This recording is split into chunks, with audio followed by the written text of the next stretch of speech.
Hello friends, स्वागत है आप सबका आपकी अपने चैनल एसपीपी स्टडी में। और साथ ही साथ हमारे इस यूनिक जर्नी जिसका नाम है एससी वर्मा वॉल्यूम फर्स्ट, जिसकी मैंने प्लेलिस्ट बना दी है, उसका लिंक मैं डिस्क्रिप्शन में दे दूंगा। तो फ्रेंड्स, आज हम पढ़ेंगे centre of mass, linear momentum और कोलिजन के बारे में। यहाँ पे आज हम देखेंगे कि सेंटर ऑफ मास होता क्या है, ये वर्क कैसे करता है, किसी भी पार्टिकल का सेंटर ऑफ मास हम कैसे फाइंड कर सकते हैं, लीनियर मोमेंटम होता क्या है, इसका यूज़ क्या होता है, कोई बॉडी के कोलिजन कब होता है, कोई बॉडी कोलाइड कब होती है। ठीक है, तो इन सब टॉपिक्स पे हम बात करेंगे इस चैप्टर में। तो फ्रेंड्स, चलिए शुरू करते हैं हमारा आज का नया chapter, centre of mass, linear momentum and collision. और चैप्टर शुरू करने से पहले आपको एक बात बता दूं, इस चैप्टर में आज मैं जो भी टॉपिक्स पढ़ाऊंगा उन टॉपिक के बेस्ड पे 2 क्वेश्चंस मैं दूंगा। आपको 2 क्वेश्चन दूंगा जिनका आपको सोल्यूशन करके कमेंट में बताना होगा मेरे को। ठीक है, और अगर आपको उसमें कोई डाउट्स हैं तो भी आप कमेंट में पूछ लीजिएगा। चलिए शुरू करते हैं। सबसे पहला हमारा टॉपिक है सेंटर ऑफ मास। तो इसको हम बुक पे ना पढ़ के कॉपी पे देख लेते हैं, जहाँ मैं आपको अच्छे समझाऊंगा कि सेंटर ऑफ मास होता क्या है। तो फ्रेंड्स, किसी बॉडी का सेंटर ऑफ मास पता करने के लिए क्या करना पड़ेगा हमको। सबसे पहले हम किसी भी चीज़ समझने के लिए एग्जाम्पल लेते हैं, तो इसके लिए भी एग्जाम्पल लेंगे। अब एग्जाम्पल क्या लें हम, तो हम एग्जाम्पल में कंसिडर करेंगे। सपोज करिए कि एक स्पिन बॉलर है, सपोज करिए एक स्पिन बॉलर है, ठीक है, और वो स्पिन बॉल को स्पिन करा रहा है, ठीक, मतलब बॉल में टर्न ला रहा है। स्पिन बॉलर कभी भी बॉल करेगा तो बॉल में टर्न प्रोड्यूस करना चाहेगा, और टर्न प्रोड्यूस करने के लिए बॉल को स्पिन कराएगा। ठीक है, तो हम एग्जाम्पल इसका समझेंगे। सपोज करिए कि जो बॉलर है वो बॉल को वर्टिकली अपवर्ड थ्रो कर रहा है, साथ ही साथ उसको स्पिन भी करा रहा है। ठीक, वर्टिकली अपवर्ड थ्रो के समय इसको स्पिन भी करा रहा है। ठीक है, तो अब अगर ये सपोज करिए कि बॉलर है, ठीक, इसने बॉल को स्पिन करा दी, ये बॉल स्पिन होते हुए ऊपर जा रही है। तो किसी भी पार्टिकल का इसमें जो बॉल है वो इस तरह टर्न हो रही है, ठीक, और इस तरह टर्न हो रही है, इस तरह भी टर्न हो रही है, इस तरह भी टर्न हो रही है। ठीक है, और ये सब टर्न के साथ साथ ये ऊपर की तरफ मोशन भी कर रही है।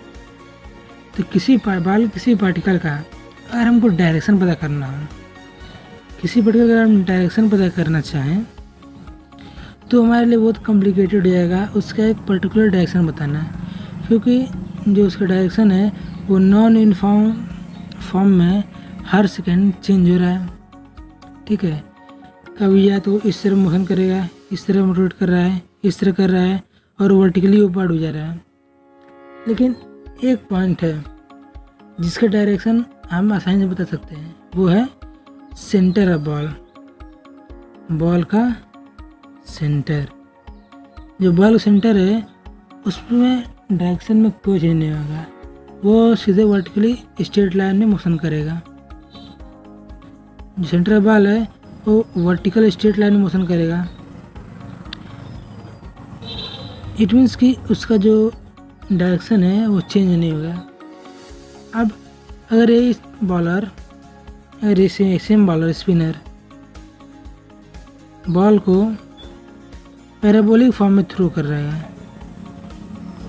अगर पहले वो पैराबोलिक फॉर्म में थ्रो करेगा उस कंडीशन में वो स्पिन करा रहा है। ठीक है, तो उस कंडीशन में भी किसी पार्टिकल का किसी पॉइंट बॉल पे किसी पॉइंट पे किसी पार्टिकल का डायरेक्शन बताना बहुत ही कॉम्प्लिकेटेड हो जाएगा। लेकिन इस कंडीशन में भी जो सेंटर ऑफ बॉल होगा, सेंटर ऑफ बॉल, उसका डायरेक्शन जो होगा वो होगा पैराबोलिक, उसका डायरेक्शन पैराबोलिक होगा। तो इससे हमको क्या समझ आता है कि सेंटर ऑफ बॉल है वो एक स्पेशल पॉइंट है, एक स्पेशल पॉइंट है जिसका जो डायरेक्शन है वो बॉल के डायरेक्शन को दिखाएगा, उसका जो डायरेक्शन होगा वो बॉल के डायरेक्शन को दिखाएगा। इट मीन्स कि हम कह सकते हैं centre of ball is a very special point, very special point, और इसी को हम कहते हैं which is called centre of मास, इसी को हम कहेंगे centre of mass.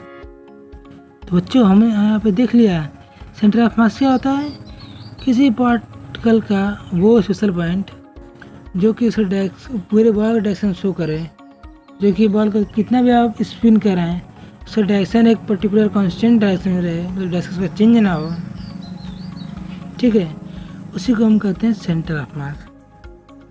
Centre of मास जो होता है उसको हम एक सिंगल पार्टिकल की तरफ ले सकते हैं कि अगर हम सिंगल पार्टिकल को थ्रो कर रहे हैं तो जो डायरेक्शन प्रोड्यूस करेगा वही सेंटर ऑफ मास का डायरेक्शन होगा। अब ये तो हमने एग्जांपल समझ लिया सेंटर ऑफ मास का। अब बाय डिफिनेशन देख लेते हैं हम सेंटर ऑफ मास क्या होता है। तो सेंटर ऑफ मास डिफिनेशन देखने के लिए हम कलेक्शन ऑफ एन पार्टिकल्स लेंगे, मतलब कि एन पार्टिकल्स का एक कलेक्शन लेंगे, ठीक है। सपोज करिए कि एन पार्टिकल से इनका कलेक्शन ले लिया, तो इसमें हम अब एक्सिस ड्रा कर लेते हैं। ये अगर इसको हम ऑरिजिन माने पॉइंट 2, तो इससे ये हो गया वाई एक्सिस, ये हो गया ये एक्स एक्सिस, और ये हो गया जेड एक्सिस, ठीक है। तो ये एक्स वाई जेड एक्सिस हो गया, और ये हो गया कलेक्शन ऑफ एन पार्टिकल्स, ठीक। अब सपोज करिए कि इन एन पार्टिकल्स में जो ith पार्टिकल है उसका जो मास है वो है mi। सपोज करिए कि जो ये पार्टिकल है ये ith पार्टिकल है, इसका मास है mi, ठीक। ith पार्टिकल इसका मास जो है वो है mi, ठीक है। अब अगर इस पार्टिकल का कोऑर्डिनेट देख लें तो सपोज करते हैं कोऑर्डिनेट है X I Y I Z I, ठीक है। तो इसका मास जो है वो है एम आई, इसे कोऑर्डिनेट्स है X I Y I Z I. तो अब हम क्या करेंगे कि हम इसी तरह सभी पार्टिकल्स को कंसीडर करेंगे, ठीक। अब उनके कोऑर्डिनेट से उनके मासेस का मल्टीप्लाई करेंगे और वो जो आएगा और सबको सम कर लेंगे हम। इट मीन्स कि जैसे कि मैंने ith पार्टिकल लिया, ठीक। ith पार्टिकल का मास क्या है mi, उसके एक्स कोऑर्डिनेट क्या है xi, तो यहाँ पे इस दोनों का प्रोडक्ट निकाल लेंगे mi xi। फिर mi उसका y कोऑर्डिनेट है yi, तो yi निकाल लेंगे। फिर mi zi, ठीक है। इसी तरह हम सभी पार्टिकल्स का ये तीनों प्रोडक्ट निकाल लेंगे, ठीक है, और पर्टिकुलर एक्सिस के हिसाब से सबको ऐड कर देंगे। इट मीन्स कि अगर हम सबको ऐड करते हैं तो हमको मिलेगा क्या, समेशन mi xi, ठीक है।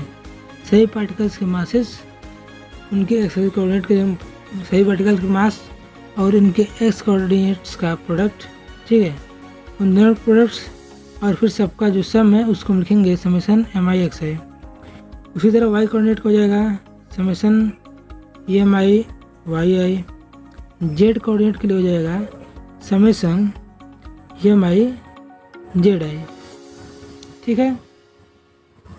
और जो यहाँ पे हम क्या कर लेंगे, ये तो हमने कोऑर्डिनेट्स के साथ सबके मासेस के प्रोडक्ट निकाल लिए और उनको सम कर दिया। अब हम सबके मासेस का भी सम कर लेंगे, मतलब कि टोटल सिस्टम का मास भी फाइंड कर लेंगे कि टोटल सिस्टम का मास क्या है। तो टोटल सिस्टम के मास को हम अगर एम से डिनोट करते हैं, कैपिटल एम से, तो कैपिटल एम इक्वल टू हो जाएगा summation over I equal to summation over I M I.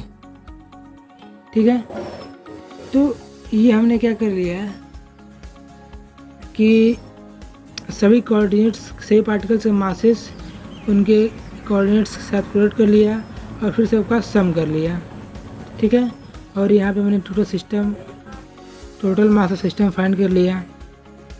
ठीक है, ये सब हम कर रहे हैं सेंटर ऑफ मास फाइंड करने के लिए, क्योंकि सेंटर ऑफ मास फाइंड करने के लिए हमको उसको कोऑर्डिनेट पता कर लेना पड़ेगा, और सेंटर ऑफ मास से कोऑर्डिनेट पता करने के लिए फॉर्मूला होता है कि सभी पार्टिकल्स के मास का उनके एक्सिस के साथ प्रोडक्ट का समेशन जो होगा divide by total mass of system equal to होगा coordinate of centre of mass. मतलब कि अगर हमको एक्स कोऑर्डिनेट पता करना है तो यहाँ पे हम सेंटर ऑफ मास जो एक्स कोऑर्डिनेट है इसको एक्सटेंड करेंगे, तो एक्स इक्वल टू हो जाएगा 1/m summation over I M I X I. ठीक है, इस तरह अगर हमको y कोऑर्डिनेट पता करना है तो हम लिख सकते हैं y equal to 1/m summation over I M I Y I. इस तरह अगर हमको z कोऑर्डिनेट पता करना है तो हम लिख सकते हैं z equal to 1/m summation over I M I Z I. ठीक है, तो इस तरह हमने सेंटर ऑफ मास से कोऑर्डिनेट्स पता कर लिए X Y Z. Centre of mass इसके कोऑर्डिनेट्स हो गए एक्स वाई जेड। ठीक है, ये हमारा हो गया सेंटर ऑफ मास का कोऑर्डिनेट एक्स वाई और जेड। अब अगर हमको इसका पोजीशन वेक्टर फॉर्म में लिखना होगा, तो हम फिर से जो यहाँ प्रोसेस लगाए हैं उसी प्रोसेस को फिर से यूज करेंगे। हम क्या करेंगे कि सपोज करिए कि जो पोजीशन वेक्टर है ith पार्टिकल का, position vector of ith particle is vector are I. ठीक है, अब ith पार्टिकल का पोजीशन है वेक्टर आर आई, तो हम क्या करेंगे, हम ith पार्टिकल के मास से उसके पोजीशन वेक्टर में मल्टीप्लाई करेंगे। इसी तरह हम सभी पार्टिकल्स के मास से उसके पोजीशन वेक्टर में मल्टीप्लाई करेंगे। ठीक है, और फिर उन सबका सम कर देंगे, और उन सबका जो सम आएगा उसको हम टोटल मास ऑफ सिस्टम से डिवाइड कर देंगे, तो हमको मिल जाएगा position vector of centre of मास। अगर हम position vector of centre of मास को आर सी एम से डिनोट करें, पोजीशन सेंटर ऑफ मास, तो इक्वल टू हो जाएगा 1/, total mass of system into summation over I M I vector are आई। जिस तरह हमने सेंटर ऑफ, तो ये पोजीशन वेक्टर हो गया of centre of mass vector R C M equal to 1/m summation I M I R I. ठीक है, अगर आपको क्वेश्चन में सेंटर ऑफ मास का पोजीशन वेक्टर ही पता हो, ठीक है, और क्वेश्चन में सेंटर ऑफ मास का पोजीशन वेक्टर दिया हुआ है, तो हम इसका एक्स वाई जेड कंपोनेंट लेके इस इक्वेशन का एक्स वाई और जेड कंपोनेंट लेंगे तो हमको सेंटर ऑफ मास का कोऑर्डिनेट पता चल जाएगा। x equal to 1/m I summation over I M I X I, Y equal to 1/m summation I M I Y I, Z equal to 1/m summation I M I Z I. ठीक है, तो ये हो गया हमारा centre of mass. का coordinate, मतलब कि हमने पोजीशन वेक्टर का एक्स वाई जेड कंपोनेंट लिया तो हमको सेंटर ऑफ मास का कोऑर्डिनेट मिल गया। अगर क्वेश्चन में सिर्फ सेंटर ऑफ मास का पोजीशन दिया हो तो हम उसे कंपोनेंट लेके सेंटर ऑफ मास का कोऑर्डिनेट पता कर सकते हैं। ठीक है, तो ये तो हमने सेंटर ऑफ मास का डिफिनीशन देख लिया।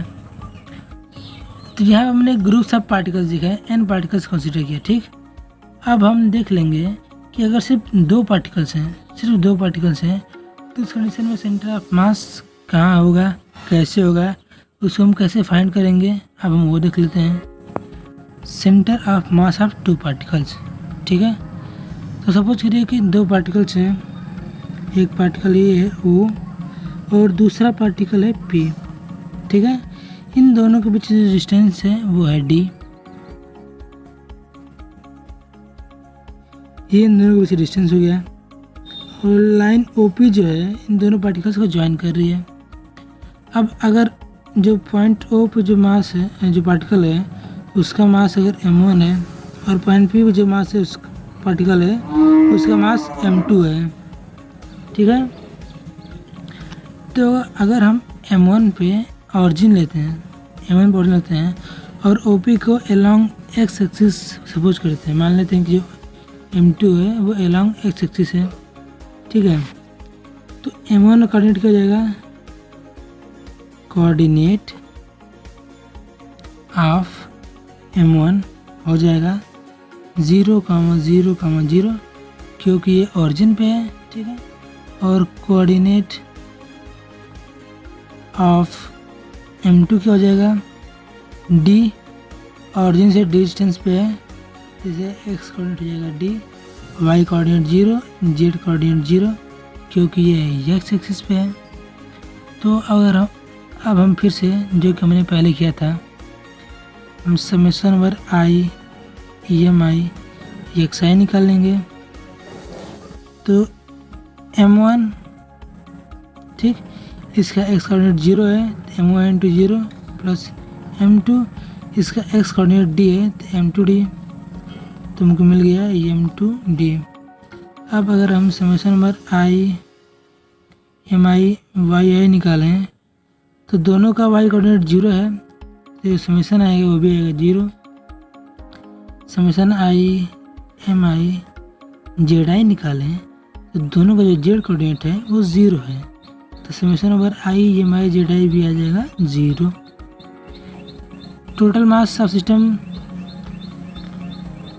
Total mass capital M equal to m1 plus m2 है।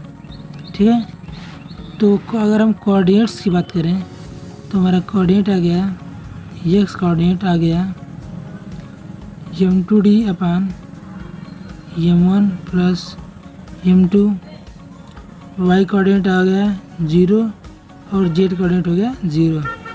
मतलब जो सेंटर ऑफ मास है दोनों पार्टिकल्स का वो इस कोऑर्डिनेट पे बिलोंग करेगा। ठीक है, सेंटर ऑफ मास कोऑर्डिनेट हमको क्या मिल गया, m2d अपन m1 प्लस m2, 0, 0। अब अगर जो ये x कोऑर्डिनेट हमें मिला है, सपोज करिए पॉइंट C पे है, लगे दो पार्टिकल्स थे O और P, ये OP इन दोनों को ज्वाइन कर रहा था, D इनके बीच का डिस्टेंस था। ठीक है, सपोज करिए सेंटर ऑफ मास है वो एक पॉइंट C पे बिलोंग कर रहा है। इट मीन्स कि OC इक्वल टू होगा m2d upon m1 plus m2, तो CP इक्वल टू हो जाएगा d minus m2d upon m1 plus m2। Total distance है d, OC की वैल्यू हमारे पास ये है, तो d minus OC equal to हो जाएगा CP। तो CP इक्वल टू हो जाएगा, CP equal to m1d plus m2d minus m2d upon m1 plus m2। तो फाइनली हमको CP इक्वल टू मिल गया m1d अपान m1 प्लस m2। ये m2d एक दूसरे कैंसिल कर देंगे। तो अगर हम ओ सी और सी पी, इन दोनों का अगर हम कंपेयर करें तो हमको मिल जाएगा क्या, m1 into O C equal to होगा m2 इंटू सी पी।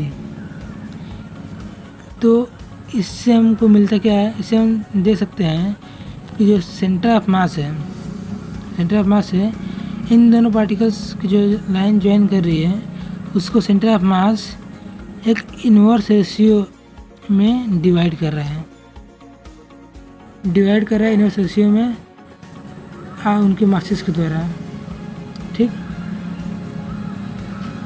मतलब कि अगर हम जिसको मैं बोला हूँ कि सेंटर ऑफ मास है वो इन दोनों लाइन ज्वाइनिंग को इन्वर्स रेशियो में डिवाइड कर रहा है, तो उसको हम कुछ इस तरह लिख सकते हैं, the centre of mass divides internally the two line joining the two particles in the inverse ratio of their masses. तो ये हमने देख लिया कि अगर सिर्फ दो पार्टिकल्स हैं तो उनका सेंटर ऑफ मास हमने कैलकुलेट कर लिया।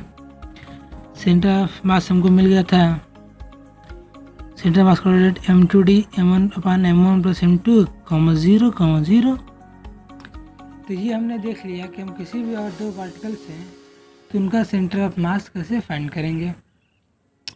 अब अगर हमको अब हम देख लेंगे, हमने क्या देखा, सबसे पहले कलेक्शन ऑफ n पार्टिकल्स लिया, उसका सेंटर ऑफ मास निकाला। फिर हमने दो पार्टिकल्स लिए, उसका सेंटर ऑफ मास निकाला। अब हम क्या करेंगे कि पार्टिकल्स के दो ग्रुप्स लेंगे और उनका सेंटर ऑफ मास फाइंड करेंगे। मतलब हम सेंटर ऑफ मास को अलग अलग कंडीशंस में फाइंड कर रहे हैं। तो हमारा अगला टॉपिक हो जाएगा centre of mass of several groups of particles।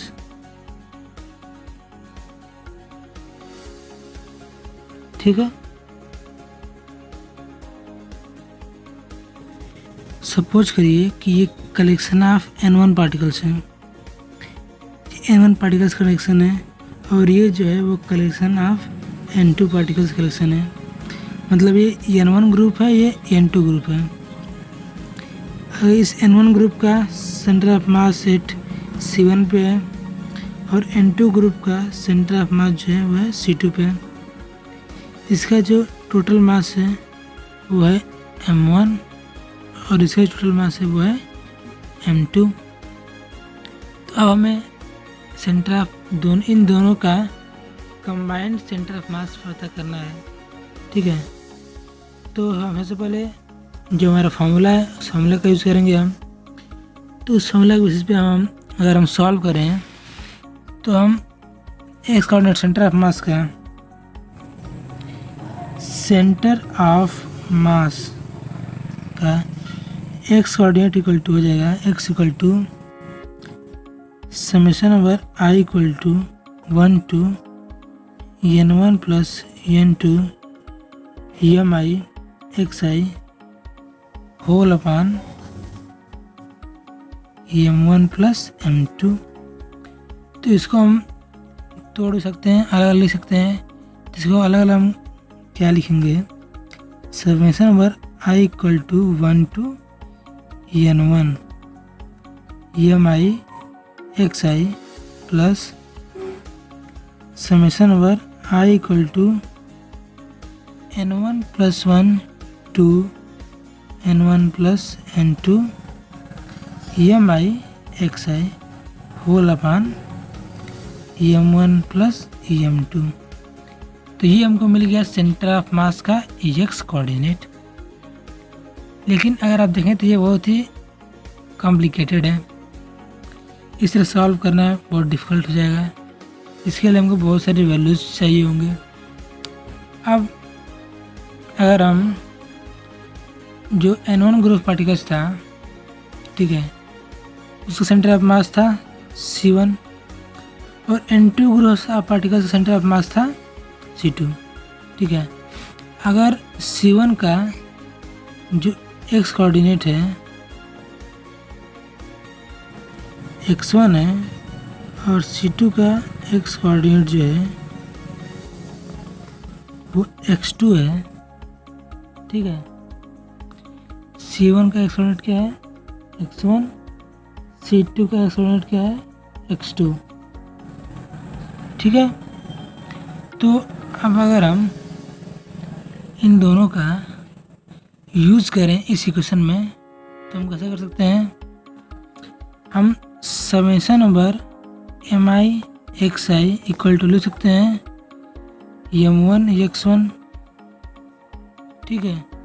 और इस कंडीशन के लिए summation over mi xi equal to लिख सकते हैं m2 x2। तो अगर हम इस इक्वेशन देखें तो ये जो है वो समेशन ओवर m1 x1 के इक्वल है और जो ये जो वैल्यू है वो m2 x2 के इक्वल है। तो फाइनली हमको x coordinate x equal to मिल गया है m1 x1 plus m2 x2 whole upon m1 plus m2। Similarly इसी प्रकार हम और y और z कोऑर्डिनेट फाइंड कर लेंगे। Similarly y coordinate y equal to हो जाएगा m1 y1 plus m2 y2 whole upon m1 plus m2 and z coordinate equal to हो जाएगा m1 z1 plus m2 z1 plus m2 z2 whole upon m1 plus m2। तो इस तरह हमने दो groups of particles का centre of mass find कर लिया। अगर आप इसको ध्यान से देखें तो आप समझ सकते हैं कि यहाँ पे हमने सेंटर ऑफ, जैसे कि हमने दो particle centre of mass find किया था, कुछ उसी तरह हमने दो ग्रुप्स ऑफ पार्टिकल्स का सेंटर ऑफ मास पता किया था। इट मीन्स कि अगर हमको दो ग्रुप्स का कंबाइंड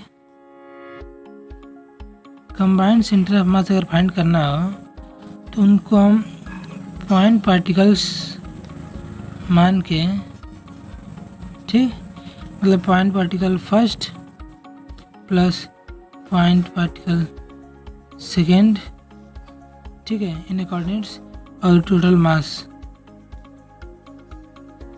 इस तरह करके हम उसका सेंटर ऑफ मास पता कर सकते हैं।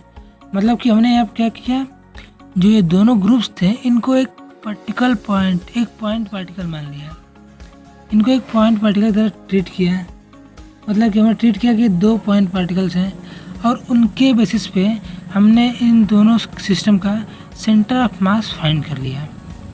मतलब कि अगर आपको क्वेश्चन दें जिसमें कि दो ग्रुप्स की बात करें, दो ग्रुप्स के सेंटर ऑफ मास दिए हों और उनका कंबाइंड सेंटर ऑफ मास पता करना हो तो हम क्या करेंगे कि हम दोनों को ट्रीट एज पॉइंट पार्टिकल, हम उन दोनों को पॉइंट पार्टिकल की तरह ट्रीट करेंगे और आसानी से उनका combined centre of mass find कर लेंगे।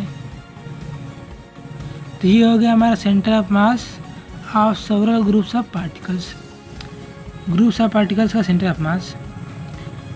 अब तक हमने बात किया, सेंटर ऑफ मास देख लिया, दो पार्टिकल सेंटर ऑफ मास देख लिया, ग्रुप्स का भी सेंटर ऑफ मास फाइंड कर लिया हमने। अब हम फाइंड करेंगे, अगर आप देखें तो ये सारे पार्टिकल्स थे ये एट द रेस्ट थे, सही पार्टिकल रेस्ट में थे, कोई मोशन नहीं कर रहा था। अब हम ये कंटिन्यूस बॉडीज़ का सेंटर ऑफ मास कैसे फाइंड करते हैं वो देख लेते हैं। तो हमारा अगला टॉपिक है वो centre of mass of continuous bodies. अब अगर पार्टिकल जो है वो कंटिन्यूस मोशन कर रहा है, ठीक है, अब पार्टिकल में डिस्ट्रीब्यूशन हो रहा है, डिस्टर्बेंस प्रोड्यूस हो रहा है।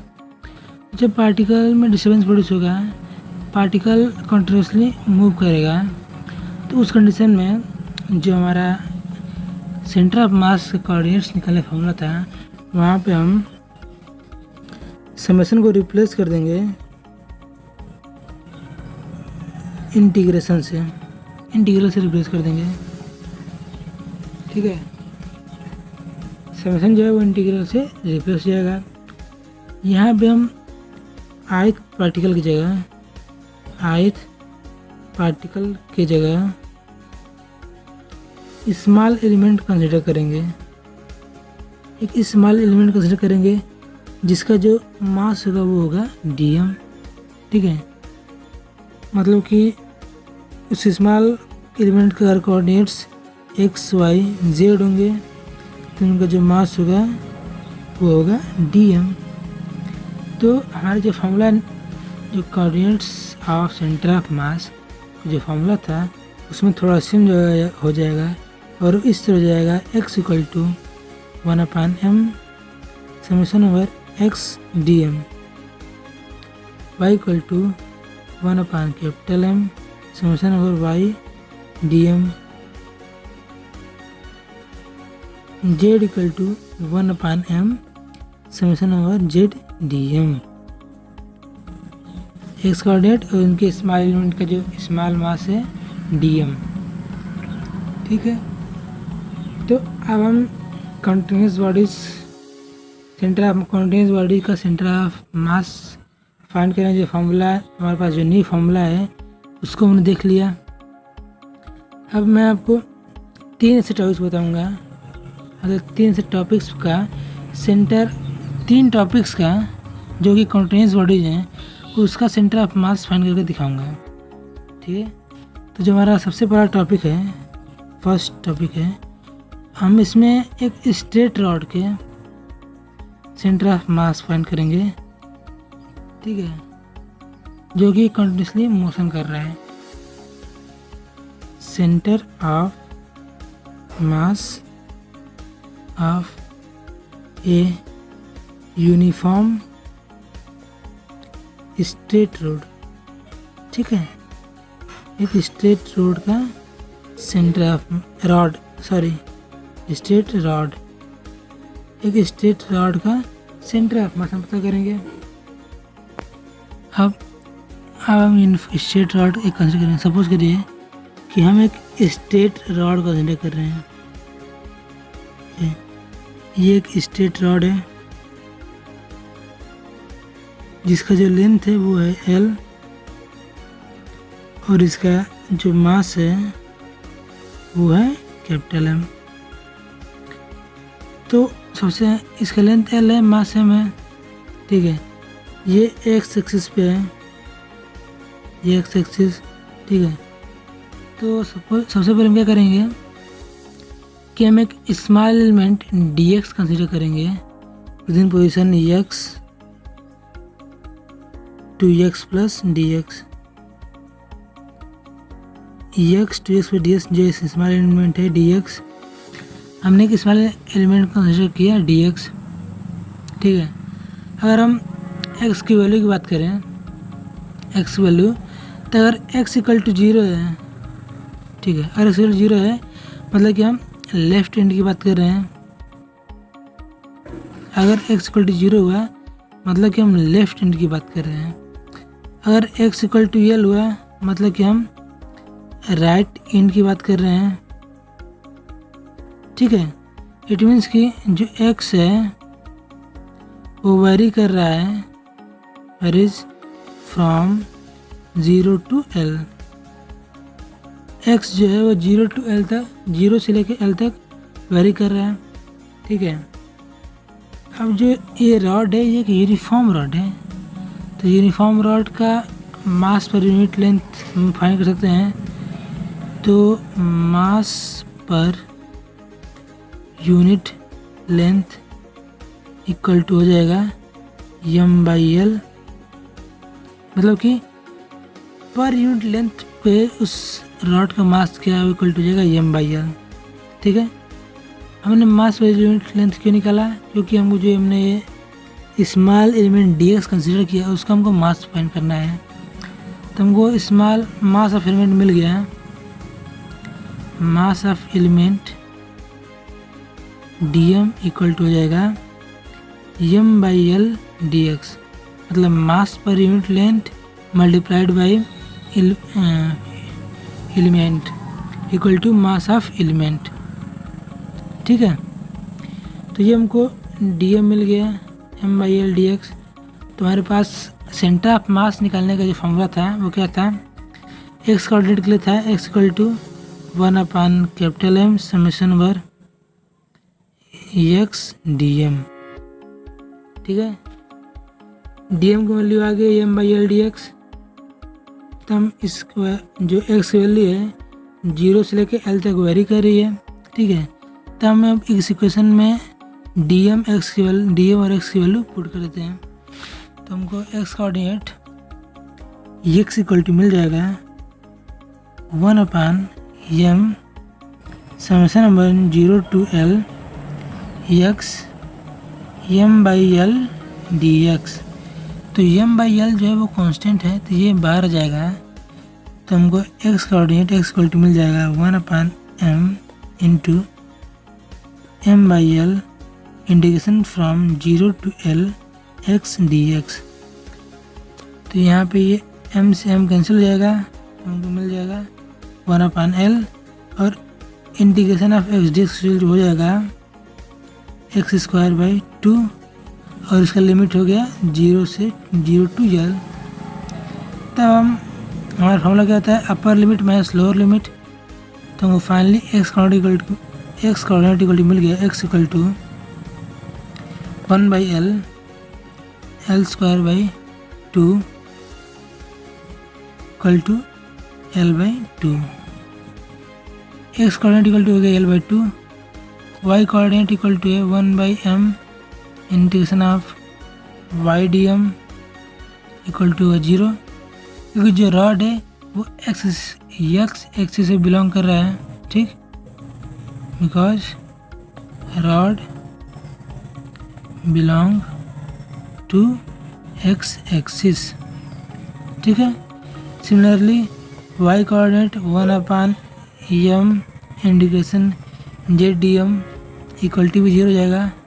इट मीन्स कि हमको रॉड का जो सेंटर ऑफ मास मिल गया, centre of mass of rod हो गया एट L/2, 0, 0। इट मीन्स कि इसका मतलब कि जो सेंटर ऑफ मास है वो रॉड की मिडिल में है, middle of rod. Centre of मास जो है वो रॉड के मिडिल में एग्जिस्ट कर रहा है। तो ये मैंने पहला केस देख लिया जिसमें कि जहाँ पे हमने एक यूनिफॉर्म स्ट्रेट रॉड का सेंटर ऑफ मास पता किया। अब हम जब दूसरा एग्जाम्पल देंगे वहाँ पे हम एक यूनिफॉर्म सेमी सर्कुलर वायर का सेंटर ऑफ मास पता करेंगे। सेमी सर्कुलर वायर मतलब कि एक इससे सेमी सर्कुलर वायर होगा, ठीक है, इसका हम सेंटर ऑफ मास पता करेंगे। अब हम बात कर लेते हैं centre of mass of uniform semi circular wire. एक यूनिफॉर्म सेमी सर्कुलर वायर का सेंटर ऑफ मास हम कैसे फाइंड करेंगे। तो यूनिफॉर्म जैसे कि हम जानते हैं यूनिफॉर्म सेमी सर्कुलर वायर भी एक कंटिन्यूस बॉडी है। ठीक है, तो जैसे कि हमने स्ट्रेट रॉड में फाइंड किया था यूनिफॉर्म स्ट्रेट रॉड कंडीशन में, यहाँ भी एक स्मॉल मास कंसीडर करेंगे डीएम। उससे पहले आपको बता दूं कि जो वायर का जो मास है वो है कैपिटल M। ठीक है, और जो सेमी सर्कुलर इसका रेडियस है वो है R। तो यहाँ पे हम सबसे पहले क्या करेंगे कि R को जो R है वो थीटा एंगल को टर्न कराएंगे, थीटा एंगल टर्न कराएंगे। ठीक है, तो जो R की वैल्यू है, थीटा की वैल्यू है, ठीक, वो सेमी सर्कुलर है तो 0 से लेकर पाई तक वेरी करेगी। मतलब थीटा जो है वेरी फ्रॉम 0 to पाई। ठीक है, थीटा जो है 0 से पाई तक वेरी कर रहा है। यहाँ पे एक किसी पर्टिकुलर पोजीशन पे R थीटा कंसीडर किया है, किसी बड़ी पोजीशन पे जो रेडियस है वो थीटा एंगल बना रहा है। तो सपोज करिए इसको हम थोड़ा सा और आगे मूव कराते हैं और डेल्टा थीटा इसको मूव कराते हैं डी थीटा, ठीक है। तो जो इसने इस स्मॉल एलिमेंट का फंक्शन कंसिडर किया है इसी को हम फाइंड करेंगे। जैसे रेडियस आर है तो जो स्मॉल एलिमेंट टी हो जाएगा आर डी थीटा। तो हमने यहाँ पे स्मॉल एलिमेंट कंसिडर कर लिए आर डी थीटा, ठीक है। इसे कोऑर्डिनेट हो जाएगा, स्मॉल एलिमेंट हो गया, स्मॉल एलिमेंट हो गया आर डी थीटा, उसके कोऑर्डिनेट हो गए आर कॉस थीटा और आर साइन थीटा, ठीक है, ठीक है। तो अब इस स्मॉल एलिमेंट का अगर हमको मास निकालना है तो मास निकालने से पहले हमको मास पर यूनिट लेंथ निकालना होगा। तो mass per unit length equal to हो जाएगा टोटल मास m अपन जो रेडियस है, जो इसका एरिया है सर्कल का एरिया पाई आर, पैरामीटर ले लेंगे हम पाई आर, ठीक है। तो mass per unit length equal to गया m बाई पाई आर, ठीक है। तो मास ऑफ स्मॉल एलिमेंट हो गया, mass of small element equal to हो जाएगा R D theta into M by pi R. तो आर से आर कैंसिल हो जाएगा, इक्वल टू हो जाएगा M by pi D theta. तो ये हमको स्मॉल एलिमेंट का मास मिल गया। अब हम सेंटर ऑफ मास का कोऑर्डिनेट पता कर लेंगे।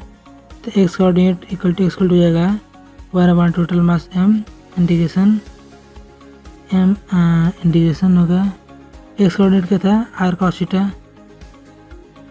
Cos theta m by pi D theta from 0 to pi.